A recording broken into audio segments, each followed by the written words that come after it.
Welcome to my physics class. Okay.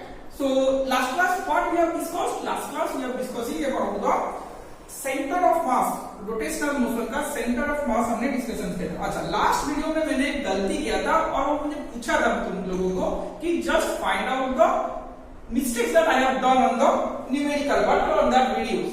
And there are some students who have got the mistakes. Thank you for them. अच्छा ठीक है, तो फिर भी मैं उसे सॉल्व कर देता हूँ यहाँ पे. तो क्या होता है सॉल्व, देखो क्या किया था. यहाँ पे 2 kg बॉडी दिया था और यहाँ पे 10 kg का बॉडी दिया था, हाँ कि नहीं. और सेपरेशन डिस्टेंस क्या था, 7 मीटर. सेपरेशन डिस्टेंस क्या था, 7 मीटर था. तो मुझे पूछा गया था find centre of mass. Find centre of मास. अच्छा ठीक है, अब देखो कैसे होता है. पहला चीज मैंने क्या बोला था कि पहला चीज मैंने बोला था कि तुम लोगों को ओरिजिन फाइंड आउट करना है. क्या फाइंड आउट करना है, ओरिजिन. तो ओरिजिन यहाँ पे क्या बन जाएगा, 0 0. मान लो इसको मैंने ओरिजिन लिया था, हाँ कि नहीं. डिपेंड करता है मैं कहां से ओरिजिन लूं. तो इसको मैं ओरिजिन लिया था 0 0 से. अब इसका कोऑर्डिनेट क्या बन जाएगा, 7 0 7 0, हाँ कि नहीं. अब देखो सेंटर ऑफ मास कहां आता है. अब देखो सेंटर ऑफ मास कहां आएगा कि x कोऑर्डिनेट में सेंटर ऑफ मास कहां आएगा. फॉर्मूला क्या है मेरा, m1 x1 plus m2 x2 divided by m1 plus m2. m1 x1 plus m2 x2 divided by m1 plus m2. तो m1 का वैल्यू क्या है, 2 है. x1 का वैल्यू 0, m2 का वैल्यू क्या है, 10, x2 का value 7 divided by m1 plus m2 that is 2 plus 10. वही इसी जगह पे मैंने गलती किया था कि यहाँ पे मैंने 7 लिख लिया था कोऑर्डिनेट को, हाँ कि नहीं. कोऑर्डिनेट को 7 लिख लिया था और ये मास हो गया 10. यहाँ पे लिखना चाहिए था मुझे. तो कितना हो गया, 70/12. 70/12. तो ये कितना आ जाएगा, 12 जा 560, 5.8 समथिंग आएगा. यहाँ पे कुछ आएगा तो 5.8 मीटर पर मीटर ही आएगा. और YCM क्या आ जाएगा कि m1 y1 plus m2 y2 divided by m1 plus m2, हाँ कि नहीं. अब ये y1 कितना है, 0 है. y2 भी कितना है, 0 है. तो टोटल क्या आ जाएगा, YCO है 0 आ गया. तो मेरा R सेंटर ऑफ मास क्या आ जाएगा, 5.8 मीटर 0. 5.8 मीटर 0. देखो ये क्वेश्चन मुझे पूछने का मतलब ये है कि मुझे जो centre of mass find out करना है उससे डिपेंड करता है मैं कहां से ओरिजिन ले रहा हूं. अगर तुम यहां से ओरिजिन लो, कहां से तुम ओरिजिन लो, तो सेंटर ऑफ मास तुम्हारा इधर को ही आएगा.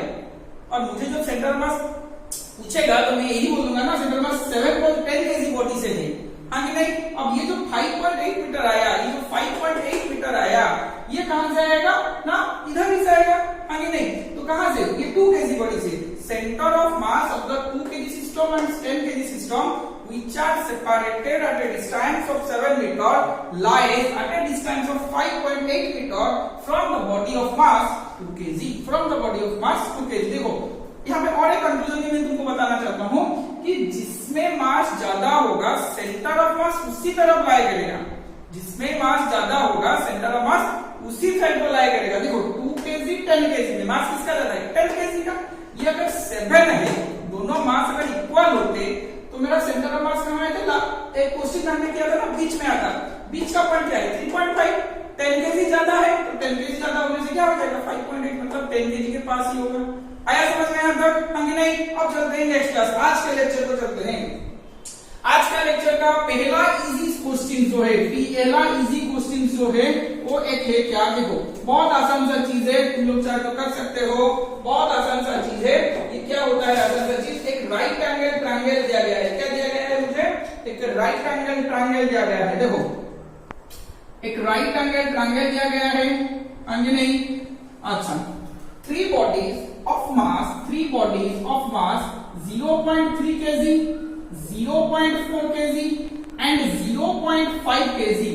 3 bodies of mass 0.3 kg, 0.4 kg and 0.5 kg are placed at the three vertices of an right angle triangle as shown in the figure.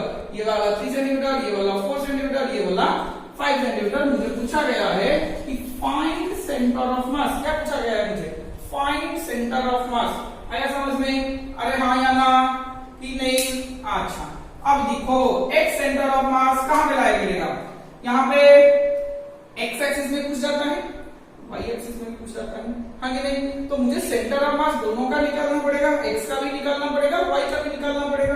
तो अब देखो x सेंटर ऑफ मास में मैं क्या किया, मास कितना है 3 तो है, मान के चल इसको मैंने m1 ले लिया, इसको मैंने m2 ले लिया, इसको मैंने m3 ले लिया, हाँ कि नहीं?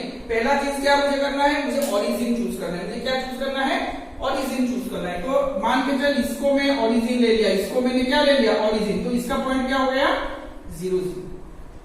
इसका डिस्टेंस क्या हो जाएगा, x एक्सिस में 4, y एक्सिस में 0, हाँ कि नहीं? इसका डिस्टेंस क्या हो जाएगा, x एक्सिस में 0, y एक्सिस में 3, x एक्सिस में 0, y एक्सिस में 3। आ गया सबको समझ में, इसमें कोई किसी का डाउट नहीं है। अब नेक्स्ट को चलते हैं। तो x की क्या बन गया मेरा, m1 x1 plus m2 x2 plus m3 x3 divided by m1 plus m2 plus m3, m1 plus m2 plus m3।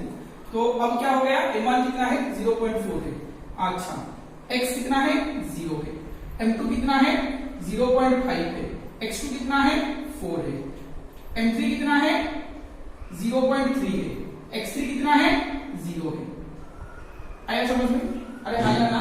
तो डिवाइडेड बाय 0.3 प्लस 0.4 प्लस 0.5, तीनों को मैंने ऐड कर दिया, हाँ कि नहीं? अब देखो क्या आंसर आएगा, ये वाला 0, ये वाला 0, 0.5 into 4, 0.5 into 4 मतलब क्या आएगा, तो 2 आ गया, वहां पे कितना आ जाएगा, 2 आ जाएगा, 3 4 7 7 plus 5 तो 1.2 आ गया, हाँ कि नहीं? आया समझ में? तो ये कितना हो जाएगा 10/6, 10/6 आ जाएगा। 10/6 आने से क्या आ जाएगा, 10/6 आने से 6 जा 1, 6 जा 6, 1.6 सेंटीमीटर कुछ आएगा। एक्स सेंटर ऑफ मास क्या आएगा, 1.6 सेंटीमीटर कुछ आएगा। कैलकुलेशन लिख लो, अगर कोई गलती है तो बोल दो, हाँ कि नहीं? अब देखो y सेंटर ऑफ मास मुझे निकालना है, क्या निकालना है मुझे, y centre of mass m1 y1 plus m1 y1 plus m2 y2 plus m3 y3 divided by m1 plus m2 plus m3। तो m1 की जगह मैं लिख सकता हूं 0.4, 0.4, y1 0 है, m2 क्या है 0.5 है, क्या है 0 है, m3 क्या है 0.3 into 3 divided by 0.3 plus 0.4 plus 0.5। देखो यहाँ पे ये 0 वाला 0.3 into 3 कितना आ जाएगा 0.9, 0.9 डिवाइडेड बाय ये वाला कितना आ जाएगा 1.2, ये वाला कितना आ जाएगा 1/1.2। तो ये कितना आ जाएगा 3/4 आ जाएगा, 3/4 आ जाएगा, आगे नहीं 3/4 आ गया। 3/4 का वैल्यू कितना आ जाएगा 0.7,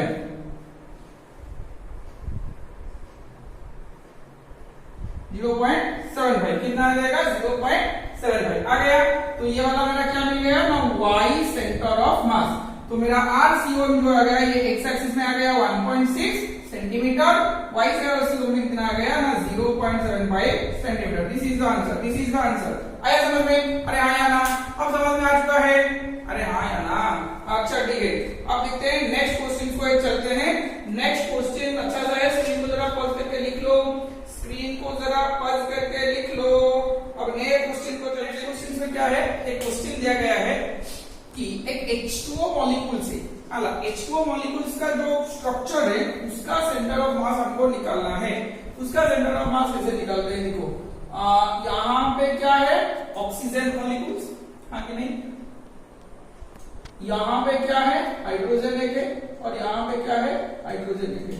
ये वाला दिया गया है कि the structure of the oxygen molecule, structure of the water molecule, the structure of the water molecule is as shown in the figure. इनका बीच का एंगल कितना दिया गया है 104, पता है तुमको ये वाला 104 डिग्री ही होगा, हाँ कि नहीं।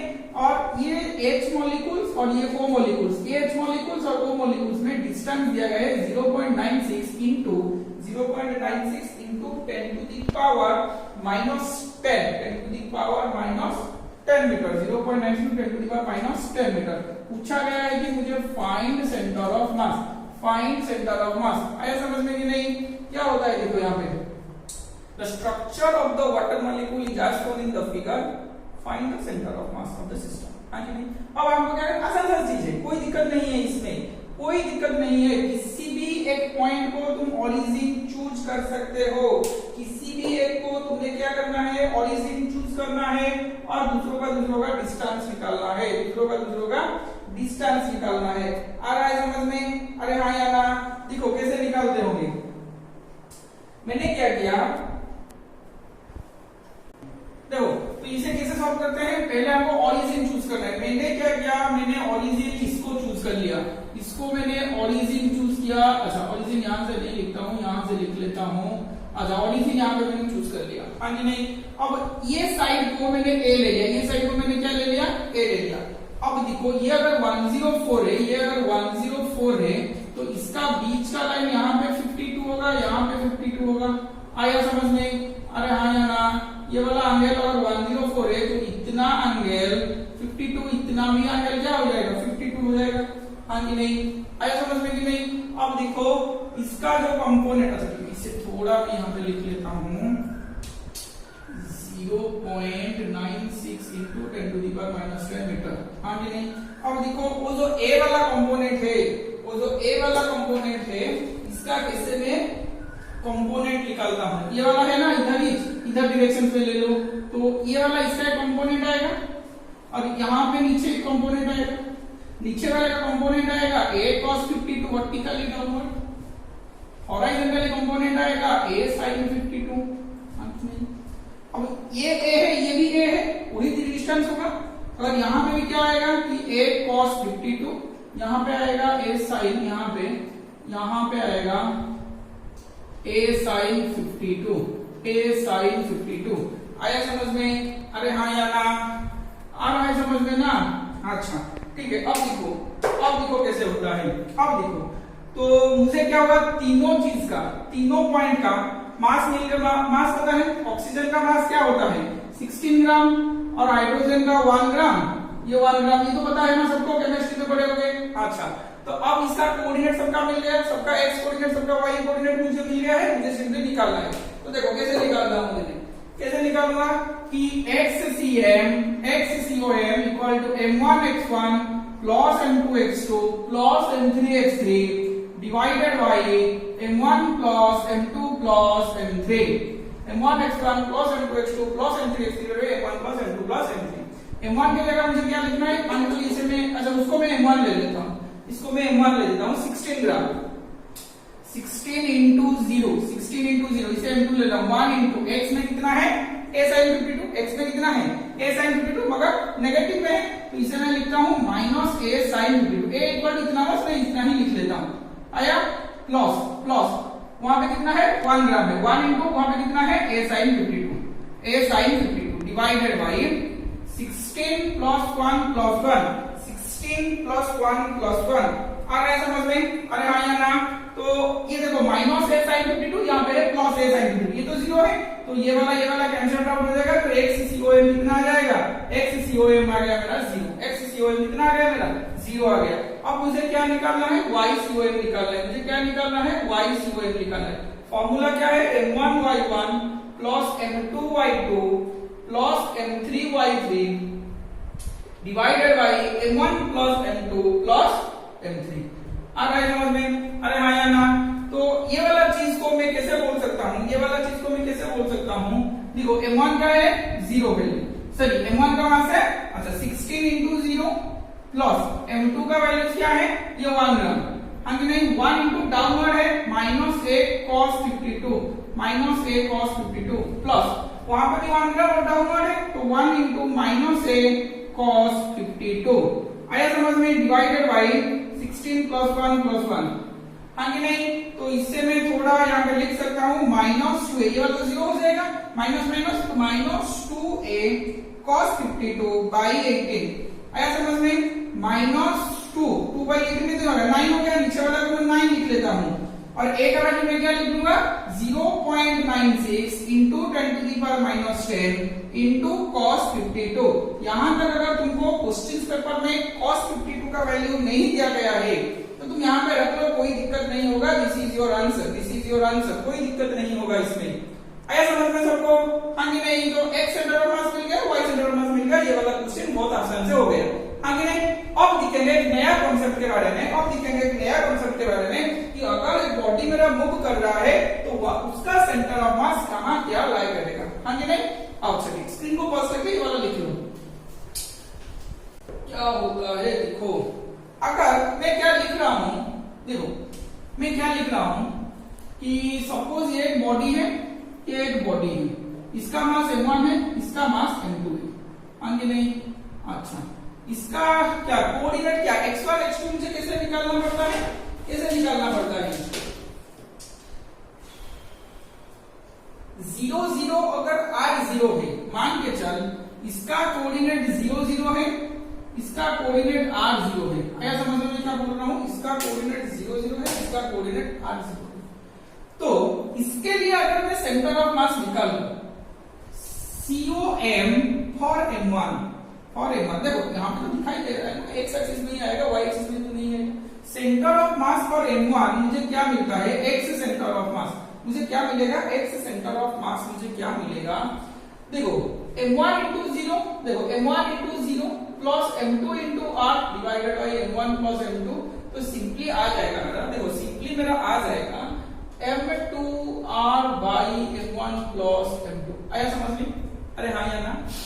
अगर मुझे COM निकालना है, centre of mass for m2 के लिए निकालना है, तो y सेंटर ऑफ मास मुझे अगर करना है, सॉरी y नहीं, वही x सेंटर ऑफ मास। देखो इसका क्या होता है, ये जो x COM आया वो कहां से डिस्टेंस जाएगा? यहां से कोई पॉइंट लाइक करेगा। अंकित क्या होगा उसमें? m2r by m1 plus m2। आया समझ में कि नहीं? ना नहीं आ रहा है। यहां से कोई पॉइंट लाई करेगा, ये वाला हो जाएगा m2r by m1 plus m2। आया समझ में? अगर मुझे वहां से लेना है तो मैंने क्या किया, इसको ओरिजिन मान लिया और इसका कोऑर्डिनेट क्या बन गया? r0। जब वहां से मुझे लेना है, m2 से अगर मुझे लेना है, तो यहां से क्या 0 0 बन गया, तो ये वाला कितना आ जाएगा? r0। हाँ कि नहीं? तो अब क्या हो जाएगा? m1 into r plus m2 into 0 plus m1 plus m2। हाँ कि नहीं? कितना आ जाएगा? m1 r by m1 plus m2। आया समझ में? एक्चुअली यहाँ पे माइनस होना चाहिए, यहाँ पे माइनस होगा तो यहाँ पे भी माइनस हो जाएगा, कोई दिक्कत नहीं है। Negative sign only indicates that is directed in the left of the origin. हाँ कि नहीं? तो यहाँ से अगर मैं चलूं तो क्या बन जाएगा? m2r by m1 plus m2। आया समझ में? अरे हाँ कि नहीं? अब मैं क्या कर रहा हूं, सुनो ठीक से, सुना अच्छी तरह से। मैं क्या कर रहा हूं, ये जो पार्ट है अच्छी तरह से सुनो, ये जो पार्ट है इसे मैं R1 ले जाता हूं, इसे मैं R1 नहीं, इसे मैं D1 ले जाता हूं, इसे मैं क्या ले जाता हूं? D1 ले जाता हूं। समझो, इसे मैं D1 ले गया और ये जो पार्ट है इसे मैं D2 ले गया, इसे मैं क्या ले गया? D2 ले गया। हाँ कि नहीं?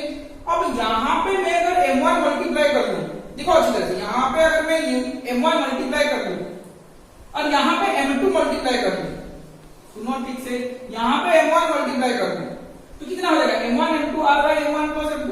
यहाँ पे मैंने m2 मल्टीप्लाई कर लिया, m2 m1 r by m1 plus m2। आया कि नहीं समझ में? अरे हाँ या ना? तो ये वाला फीलिंग्स क्या आ जाएगा? ये वाला फीलिंग्स इस तरह कुछ आ जाएगा, m1 d1 equal to m2 into d2। देखो हाँ कि नहीं?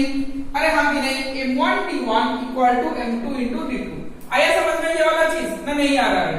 अच्छी तरह से सुनो, m1 d1 equal to m2 into d2। तो क्या होगा? अगर कोई बॉडी इधर उधर घूमेगा तो उसका सेंटर ऑफ मास भी कुछ इसी तरह का होगा। जब न्यूमेरिकल करेंगे तो ये समझ में आ जाएगा। हाँ कि नहीं? अब इसे और थोड़ा चीज में भी हम बोल सकते हैं, देखो कैसे बोल सकते हैं इसको हमने, देखो क्या हो सकता है, मान के चल मेरा x COM था m1 x1, ये वाला फॉर्मूला याद रखना, मैं न्यूमेरिकल जब करूंगा तो बोलूंगा कैसे अप्लाई करना है। m1 x1 plus m2 x2 divided by m1 plus m2, ये वाला मेरा फॉर्मूला था। हाँ कि नहीं? अच्छा, ये जो फॉर्मूला मैं बोल रहा हूँ, पहले नेक्स्ट लेक्चर में मैं बताऊंगा कि ये जो फॉर्मूला मेरा सब आ रहा है ये सब डिस्क्रीट मासेस के लिए है। डिस्क्रीट मासेस का मतलब क्या है? डिफरेंट मासेस होता है, डिफरेंट मासेस होता है। तो x COM क्या हो गया? m1 x1 plus m2 x2 divided by m1 plus m2 है। तो अगर इसमें कुछ डिस्प्लेसमेंट हुआ, मतलब इसको मैंने डेरिवेटिव किया, इसको मैंने क्या किया, डेरिवेटिव किया, dx किया, तो ये वाला को डेरिवेटिव करना है, ये वाला तो कांस्टेंट है, ये वाला बाहर आ जाएगा, हाँ कि नहीं, पूरा ये टर्म को डेरिवेटिव करोगे तो ये वाला कांस्टेंट, ये वाला बाहर आ गया, तो d of this one plus d of this one, तो m1 कांस्टेंट है, बाहर आ गया dx1 प्लस m2 कांस्टेंट है, बाहर आ गया, वो वाला हो गया dx2। आया समझ में? तो इससे मैं अच्छी तरह से देखो सुंदर तरीके से लिख लेता हूं, m1 dx1 plus m2 dx2 divided by m1 plus m2 divided by m1 plus m2। आ रहा है समझ में? अरे हाँ या ना, m1 dx1 plus m2 dx2 divided by m1 plus m2। आ रहा है समझ में या नहीं? इसमें कोई डाउट है क्या? अच्छा, तो इसका मतलब क्या होगा, अगर मास m1, देखो अच्छी तरह से फॉर्मूला को समझो, फील करो, m1 अगर dx1 डिस्प्लेस करता है, कुछ डिस्प्लेस करता है, तो m2 अगर dx2 डिस्प्लेस करता है, तो सेंटर ऑफ मास dx में डिस्प्लेसमेंट करेगा। ये वाला फॉर्मूला को याद रखना चाहिए, ये वाला फॉर्मूला को याद रखना चाहिए। आ रहा है समझ में? अरे हाँ या ना, ये वाला फॉर्मूला एक ही तरह के है, ये वाला फॉर्मूला एक ही तरह के है। न्यूमेरिकल में तुम ये फॉर्मूला अप्लाई कर सकते हो या ये फॉर्मूला भी अप्लाई कर सकते हो, हाँ कि नहीं? ये वाला जो प्लीज मैं लिखा हूं, स्क्रीन को पल्स करके जरा लिख लो, ये वाला इंपॉर्टेंट है। अब इसके बारे में न्यूमेरिकल्स करेंगे, कैसे आया फॉर्मूला पता चल गया ना? हाँ ठीक है, तो y में भी वही होगा, y में भी देखो, y में भी वही होगा। अच्छा ठीक है, यहाँ लिख लेता हूं dycom m1 dy1 plus m2 dy2 divided by m1 plus m2। z में भी वही होगा, स्क्रीन को पल्स करके लिख लो, स्क्रीन को पल्स करके लिख लो। मैं कराऊंगा 3 क्वेश्चंस में कराऊंगा, वहां जरा ठीक से समझो। देखो यहां पे एक मास है, मान के चलिए 3m है, यहां पे एक मास है m है, समझ में आ रहा है? इनके बीच का डिस्टेंस मान के चल की d है, इनके बीच का डिस्टेंस मान के चल की d है। मुझे पूछा गया find centre of mass with respect to small m and find centre of mass with respect to 3m। Find centre of mass with respect to small m, find centre of mass with respect to 3m। तो 3m के centre of mass with respect to 3m क्या हो जाएगा? मैंने क्या बोला, जो हमने ये वाला फॉर्मूला किया, यहां से m1 था तो यहां से m2 था, डिस्टेंस था r उनके बीच में, तो इससे में क्या बना था formula, m2r by m1 plus m2। तो हो गया, जिस मास के हिसाब से मुझे निकालना पड़ेगा, उसके अदर मासेज, जो दूसरा मास है उसका साथ हमको डिस्टेंस मल्टीप्लाई करना है। आया कि नहीं समझ में? बोलो अरे हाँ या ना? तो देखिए हमें क्या है, 3m के सेंटर ऑफ मास के रिस्पेक्ट से मुझे क्या मिलेगा। अच्छा, ये y सेंटर ऑफ मास हो जाएगा क्योंकि ये y एक्सिस में है, centre of mass x axis में 0 हो जाएगा, तो y centre of mass equal to क्या हो जाएगा, m2 3m के हिसाब से मैं मल्टीप्लाई कर रहा हूं, 3m के हिसाब से मैं कैलकुलेट कर रहा हूं, तो m into d divided by m plus 3m, m into d divided by m plus 3m। तो कितना आ जाएगा ये वाला वैल्यूज, md by 4m, तो क्या आ जाएगा, d by 4 आएगा। अरे हाँ या ना, d by 4 आएगा। और centre of mass with respect to m में क्या हो जाएगा, y centre of mass m के हिसाब से मैं निकाल रहा हूं तो 3m को मल्टीप्लाई करूंगा ना, m के हिसाब से निकाल रहा हूं तो 3m से मल्टीप्लाई करूंगा, 3md divided by m plus 3m, that is 3md by 4m, mm cancel out, 3d by 4, ये 3m के रेस्पेक्ट से यहां से मैं अगर चलना शुरू करूं तो d by 4 के हिसाब से मुझे मिलेगा, यहां से मैं चलना शुरू करूं तो 3d by 4 के हिसाब से मुझे मिलेगा। देखो कैसे होता है, अगर मैं इसे हिसाब से चलूं, मास किसके तरफ ज्यादा है, इसके तरफ ज्यादा है, d by 2 इधर लिया जाएगा, d by 2 इधर लिया जाएगा, हां कि नहीं, d by 4 कहां आएगा, यहां पे आएगा। आ रहा है समझ में? d by 2 यहां पे आएगा, यहां पे d by 2 का कोऑर्डिनेट आएगा। ज्यादा मास किस तरफ है, ज्यादा मास ऊपर की तरफ है, तो सेंटर ऑफ मास जाहिर सी बात है ऊपर की तरफ ही आएगा, हां कि नहीं, तो d by 4 यहां पे पूछा गया। आया समझ में? अरे हाँ कि नहीं? हाँ, अब क्या होगा, ये मास यहां से लूं तो वही सेंटर मास इसकी तरफ भी आएगा, 3d by 4 मतलब 0.75, तो 0.5 तो इधर ही जाएगा। आ रहा है समझ में कि नहीं? आया, ये वाला क्वेश्चन हो गया। अब नेक्स्ट क्वेश्चन देखो, स्क्रीन को पॉज करके कर लो, नेक्स्ट क्वेश्चन देखो,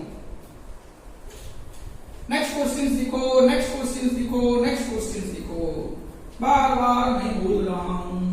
देखो नेक्स्ट क्वेश्चन में क्या है, दो बॉडी है, उनके बीच का सेपरेशन डिस्टेंस मुझे अभी नहीं दिया गया है। मुझे पूछा गया मान के चल यहाँ पे केजी बॉडी है, यहाँ पे 20 केजी का बॉडी है। आ रहा है समझ में? अरे हाँ या ना? 10 KG body and 2 KG body are there.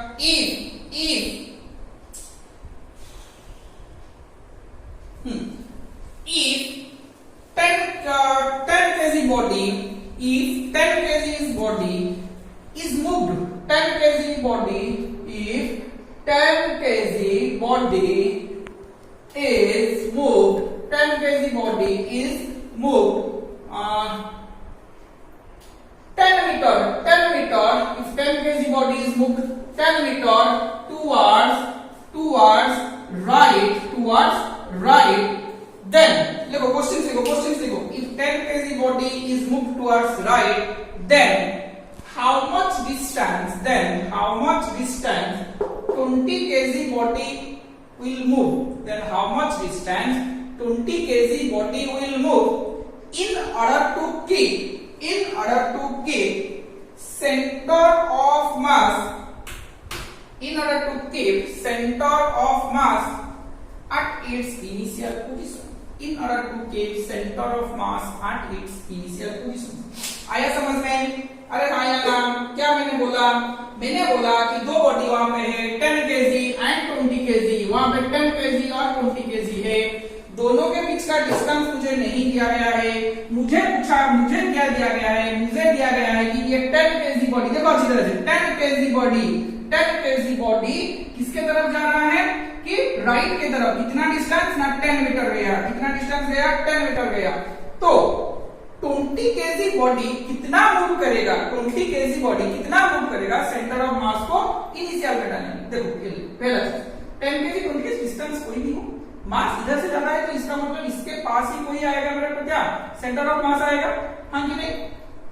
अब ये वाला इधर ही मूव कर रहा है, ये वाला इधर ही मूव कर रहा है, तो ये कितना मूव करेगा? सेंटर ऑफ मास को वही रखने के लिए। आ रहा है समझ में? नहीं, ये मूव करेगा तो सेंटर ऑफ मास चेंज हो जाएगा, क्योंकि ये पास आएगा, सेंटर ऑफ मास चेंज होने के चांसेस है। तो ये अगर मूव करेगा इधर या इधर, देखते हैं क्या कहां मूव करता है। मूव करेगा तो सेंटर ऑफ मास मेरा क्या होगा? चेंज नहीं होगा। ये मेरा क्वेश्चन थे, हाँ कि नहीं? वो जो फॉर्मूला मैंने डाला था, देखो ये भी मूव कर रहा है या ये भी मूव करना जरूरी है, ये भी मूव करना जरूरी है। तो मैं यहाँ पे फॉर्मूला डाल सकता हूँ m1d1 इक्वल टू m2d2। मैंने बोला था ना formula, m1d1 equal to m2 into d2। m1 कितना है? 10 केजी, d1 कितना है? 10 मीटर, हाँ जी नहीं? m2 कितना है? 20। मुझे d2 सिर्फ कैलकुलेट करना है। d2 कितना बन गया? 100/20, that is d2 equal to 5 centimetre, 5 metre. देखो ये राइट के तरफ जा रहा है। सोचो जरा, थोड़े चीज यहाँ पे याद कर लो, लिख लो चाहे तो। ये राइट की तरफ जा रहा है इसलिए मैंने पॉजिटिव 10 लिया, लेफ्ट की तरफ जाता तो मैं -10 देता, है कि नहीं? ये 5 मीटर आया है आंसर। तो इसका मतलब है 20 केजी बॉडी भी राइट के तरफ 5 मीटर ट्रैवल करेगा। 20 केजी बॉडी 5 मीटर राइट के तरफ ट्रैवल करेगा।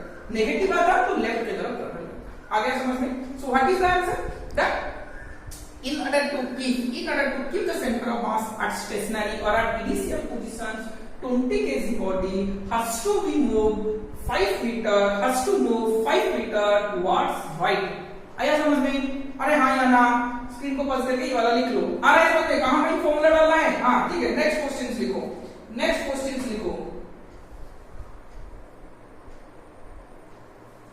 यहां पे सेंटर ऑफ मास स्टेशनरी है, सेंटर ऑफ मास स्टेशनरी है। आया समझ में? अब दूसरा क्वेश्चन लिखो।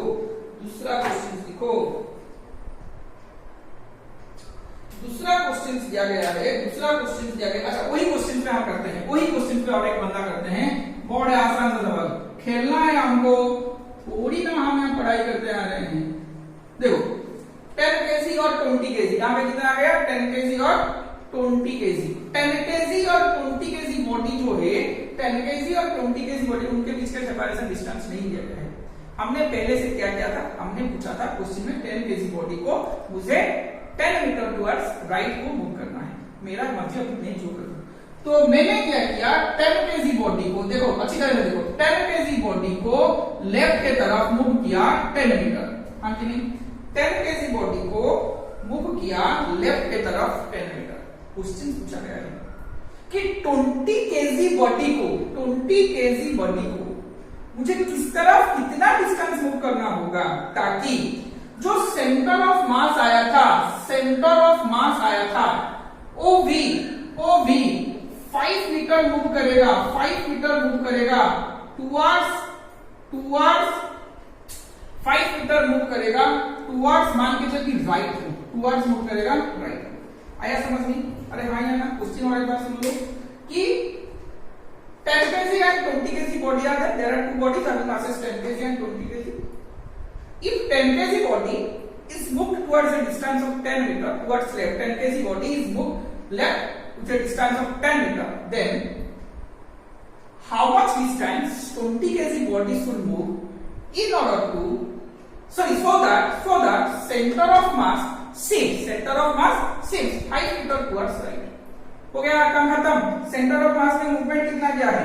अच्छा यहाँ पे देखो कि मेरा 10 kg बॉडी लेफ्ट की तरफ जा रहा है, सेंटर ऑफ मास मान के चलो सेंटर ऑफ मास कहीं पे भी वो राइट की तरफ जा रहा है। हाँ कि कितना मीटर जा रहा है? 5 मीटर। ये कितना जा रहा है? 10 मीटर। आ गया अगला सवाल देखो, यहाँ पे बहुत आसान सा हल्का सवाल है ये वाला। देखो मैंने फॉर्मूला तुमको बोला था dxcom, मतलब सेंटर ऑफ मास में डिस्प्लेस क्या है? सेंटर ऑफ मास में डिस्प्लेस क्या है? तो m1 into dx1 plus m2 into dx2 divided by m1 plus m2, m1 into dx1 plus m2 into dx2 divided by m1 plus m2। आ गया? आसान हो गया। अभी क्वेश्चन क्या आ गया? देखो dxcm कितना है? 5 मीटर जा रहा है टुवर्ड्स राइट, तो मुझे यहाँ पे पॉजिटिव 5 लिखना है, मुझे यहाँ पे पॉजिटिव 5 लिखना है।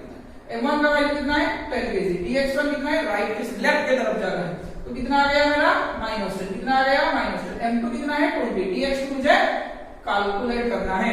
m1 plus m2, m1 कितना है? 10, m2 कितना है? 20। आया समझ में? अरे हाँ या ना? तो कितना आ जाएगा? देखो 10 plus 20 30 into 5 150, क्रॉस मल्टीप्लाई इधर कर लिया, -10 -100 plus 20 into dx2, तो ये वाला इधर आ जाएगा, इधर आ गया तो क्या हो जाएगा? एडिशन में 250 इक्वल टू 20 dx2। मुझे ये dx2 ही निकालना है, तो dx2 कितना बन गया? dx2 आ गया 250 बाई 20, 250 बाई 20, तो कितना आ जाता है? dx2 equal to 12.5 metre. 12.5 metre positive है नेगेटिव? पॉजिटिव। तो इसका मतलब है मुझे 20 kg बॉडी को, इसका मतलब है मेरा आंसर में मुझे क्या लिखना पड़ेगा ना? 20 kg body has to move a distance 12.5 metre towards right. ऐसे समझ में ये वाला क्वेश्चन? अरे हाँ या ना? हो गया ना? अब लास्ट क्वेश्चन में करूंगा। नेक्स्ट क्वेश्चन में क्या है? एक रॉड दिया गया है, आगे नहीं, जिसका लेंथ है l, देखो अच्छे से रॉड दिया गया है, जिसका लेंथ है l, और एक इसके बीच में और एक रॉड दिया गया है जिसका लेंथ है l। आगे नहीं आया समझ में? इसका मास भी m है, इसका मास भी m है। क्वेश्चन मुझे क्या पूछा गया? मान के चलिए ये कोई एमसीक्यू में पूछा है, कैसे निकालोगे? देखो कैसे निकालोगे। सेंटर ऑफ मास मुझे पूछा है 6 स्ट्रोक का, दो मासेस हैं, दो रॉड्स है which are arranged as shown in the figure। Find centre of mass. देखो कैसे सेंटर ऑफ मास निकालते हो। ये रॉड है, एल है, इसका सेंटर ऑफ मास कहां आएगा? बीच में आएगा। इसका सेंटर ऑफ मास कहां आएगा? यहां पे आएगा। आगे नहीं आ रहा है समझ में? अब ये रॉड है, इसका सेंटर ऑफ मास कहां पे आएगा? यहां पे आएगा। यहां से कोई l/2 डिस्टेंस पे आएगा, यहां पे से कोई l/2 डिस्टेंस पे आएगा, तो इसके बीच का डिस्टेंस क्या बन गया? देखो कैसे आराम से सॉल्व हो जाएगा। इसका बीच का डिस्टेंस क्या बन गया? l/2। हाँ कि नहीं? तो l/2 अगर दोनों में डिस्टेंस है, इसका मास भी m है, इसका मास भी m है, तो इन दोनों का सेंटर ऑफ मास कहां पे आएगा? यहां पे कोई आएगा, जिसका होगा l/4, बीच में ही आएगा l/4। इसे कैसे सॉल्व करते हैं? देखो पता चल गया ना? ये रॉड का सेंटर ऑफ मास यहां पे होगा, ये रॉड का सेंटर ऑफ मास यहां पे होगा। अब मान के चल इसका सेंटर ऑफ मास ये होगा, तो इसका मास है m, इसका मास भी है m। किसी भी पॉइंट से ले लो, x सेंटर ऑफ मास तो 0 हो जाएगा, y सेंटर ऑफ मास क्या होगा? y सेंटर ऑफ मास क्या होगा ना? m इंटू ऊपर का मास इंटू डिस्टेंस l/2। किसी में एक ओरिजिन ले लो, इसे अगर ओरिजिन लूं तो ये माइनस में आ जाएगा, इसे अगर ऑरिजिन लूं तो प्लस में आ जाएगा। मान लीजिए मैं इसको ऑरिजिन ले लेता हूँ 0 0 से, इसको ऑरिजिन ले लेता हूँ 0 0 से, हाँ जी नहीं, तो ऊपर की तरफ क्या आ जाएगा प्लस l/2, 0 into l/2, क्योंकि y एक्सिस में है 0 into l/2, हाँ जी नहीं। अच्छा m into l/2 plus m into 0 divided by m plus m, हाँ जी नहीं, अरे हाँ जी नहीं, m into l/2 divided by 2m, mm cancel out, l/4, y centre of mass equal to l/4 आ गया। अरे हाँ या ना, बहुत आसान सा चीज है। अगर मैंने मास डिफरेंट किया होता तो क्या होता, यहाँ पे मास m है, यहाँ पे 2m था, तो इसका सेंटर मास यहाँ पे जो आएगा वो m में आएगा, ये 2m में आएगा, तो यहाँ पे फॉर्मूला डाल के मल्टीप्लाई फॉर्मूला डाल देना, हाँ कि नहीं। अगर यहाँ पे किसी का डाउट, आज का लेक्चर इतना ही था। नेक्स्ट क्लास में सेंटर ऑफ मास का डिफरेंट शेप से हम करेंगे, हाँ कि नहीं, उसका सेंटर ऑफ मास कैसे निकालने को वाला पढ़ेंगे, बहुत इंटरेस्टिंग होने वाला है। तो ठीक है, नेक्स्ट क्लास में हम देखेंगे। अगर कोई डाउट है तो कमेंट्स में कर लेना डाउट, ठीक है। आज के लिए बस इतना ही, थैंक यू।